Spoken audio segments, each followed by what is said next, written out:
What is money and how important is money? Money is actually a medium of exchange. In order to get something good, in order to get a product, in order to get a service, you pay, and you pay with money.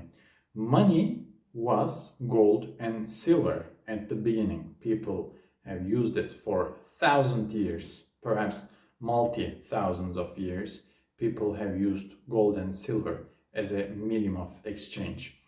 Before that, people used to trade. Like, you have a cow, I have a cat, let's trade it. It wasn't that way, but it was pretty hard. You measure the value of your service or value of your product with money, by money. Therefore, you don't have to trade it. You can always store your value of service as money.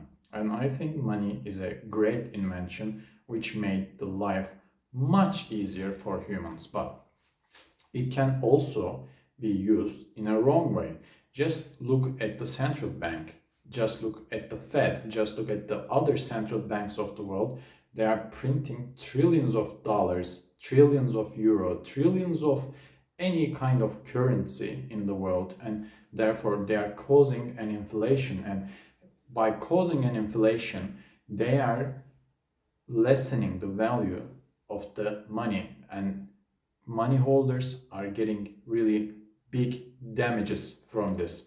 And the world is in a stagflative scenario right now, which there is an inflation in the world, but no one, many people, most of the people aren't actually able to buy anything because the prices are so high, but they cannot buy anything, and this is called stagflation. And I think 2022 is a year of stagflation. Let's see. So the Fed, American Central Bank, I think, is very slow to raise interest rates, because if the Fed did raise interest rates before the inflation, they would prevent inflation from getting this strong, and the dollar would be stronger. And yes, the banks would loan money with more interest, with they would gain more from what they have loaned, but also the money would be strong. So this kind of inflated scenarios, this kind of stagflative scenarios wouldn't actually happen.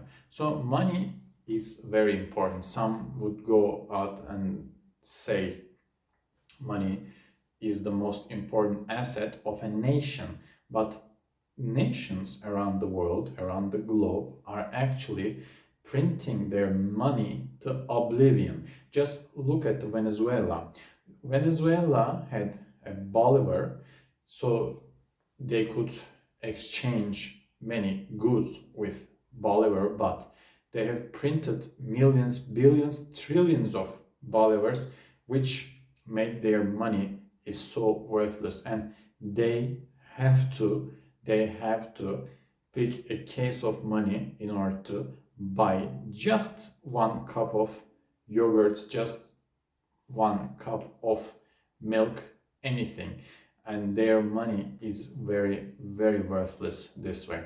So they have printed their money to oblivion, and this has hurted their economy in a very wrong way. And I think this mistake, with a very, very, very, very, very minimal scale, is being done by the United States with Fed, and they couldn't catch inflation.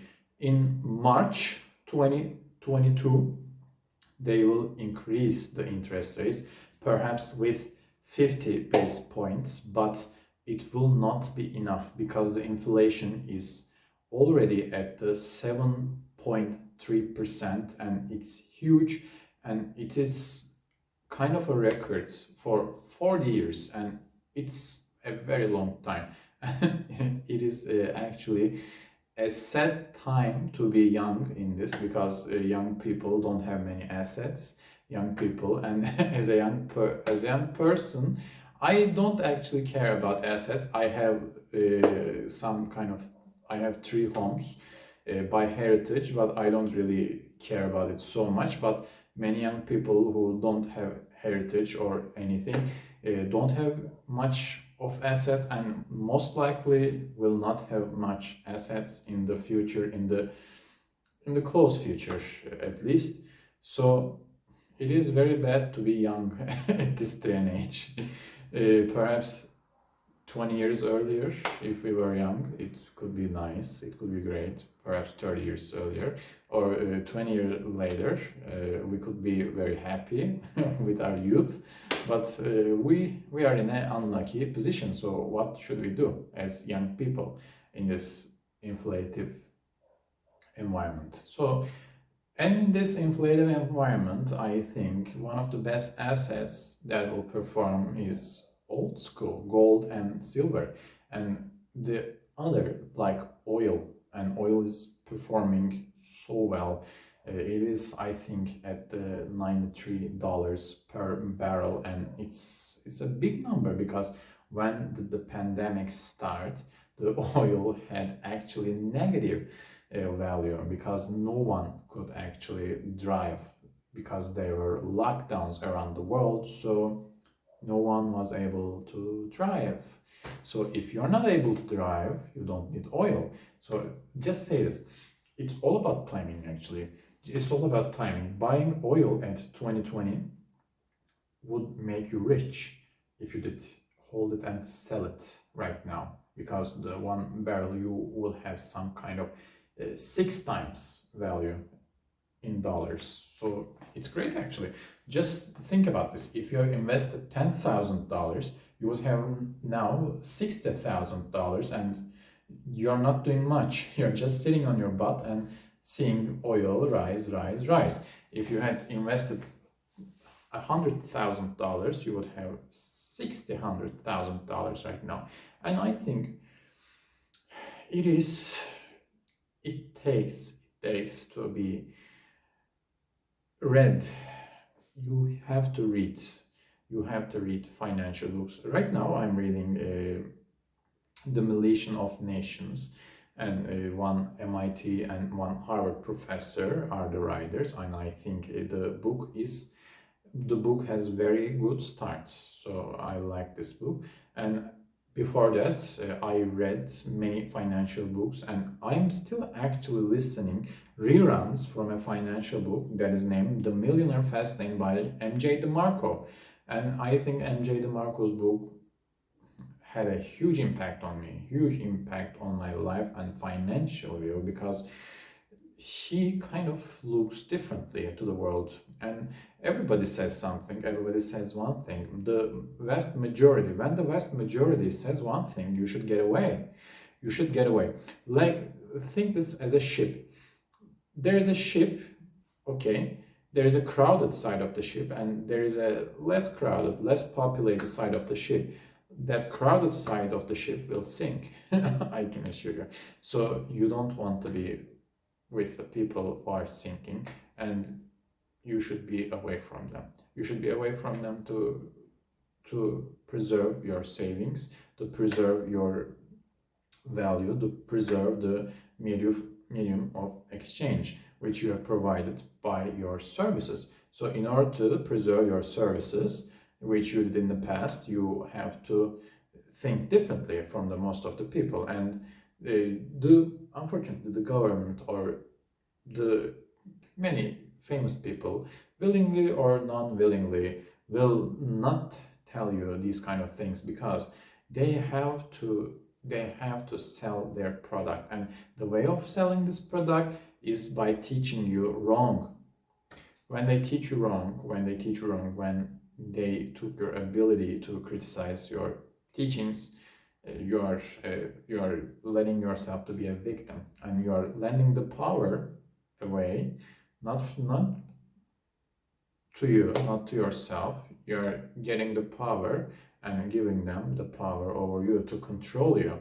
And that is exactly what they want, to control you, to control humans, to control the government, to control everything, because they have the leverage this way. When they have the leverage, they have the power. and you shouldn't actually. You shouldn't let yourself to be controlled this way. It's in your hands. It's in your hands. Always remember this. Many people will try to sell you this old school kind of thing. Just go to school. I'm a doctor. I'm a doctor. And I'm not saying this kind of stuff because I think it's bullshit. Go to school, get a good grade, study work, have a doctorate, study harder, but it doesn't go anywhere, unfortunately. This kind of jobs has a hourly wage, and well, actually, this is a subject of another video because there is much thing to say, and I'm running out of time. So, I think I have talked enough about money for a video. I intend to have other videos about money because it's a good subject to talk about because it affects every single one of human beings on the planet, and every single one of human beings on the planet we want more money. It's very important, but we should be careful about how actually we can earn the money because many of the ways are cleverly disguised in this road, and the wolves are actually waiting to hunt you. So don't let yourself to be hunted. Take care. I'll see you in the next video. Goodbye.